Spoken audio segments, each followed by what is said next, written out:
बनायचंय. DI काय असतं मला ड्रग इन्स्पेक्टर. तिला DI बनायचं म्हणजे ड्रग इन्स्पेक्टर. मग ड्रग इन्स्पेक्टर म्हणजे काय, त्याच्यामध्ये काय काय कामं असतात ड्रग इन्स्पेक्टर गोळ्या औषधं चेक करणं, ते एक्सपायर झाले की नाही ते बघायचं, कंपनीमध्ये जाऊन चौकशी करायची, नीट बसायचं, ते स्वच्छता वगैरे आहे का, परत मेडिकल शॉपमध्ये जायचं, तिथं बघायचं पूर्ण मेडिकलमध्ये स्वच्छता आहे की नाही, मेडिकल कसं हँडल करून आहे.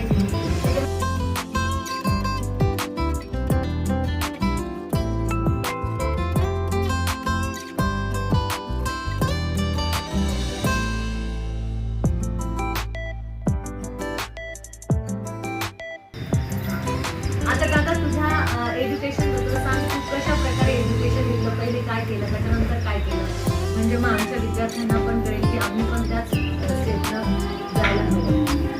माझं आधी 10वी झालं, त्याच्यानंतर मी कुठे झालं तुझं पहिलीपासून एज्युकेशन कुठे झालं ते सांग. हां, म्हणजे स्टार्टिंग पासून तू कुठे शिकला, कसा शिकला, मग कुठे गेला. पहिली ते 4थी पर्यंत याच शाळेत होतो. इथे आमचं शिक्षण झालं. या शाळेमध्ये तो शिकलेला आहे. दोघं पण 1ली ते 4वी पर्यंत त्यांचं शिक्षण इथेच झालेलं आहे बघा. आणि इथलं माझी विद्यार्थी.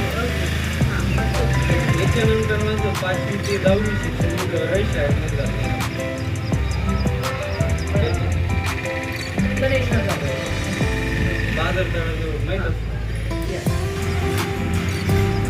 त्याच्यानंतर 10वीच्या नंतर मी आर्ट्स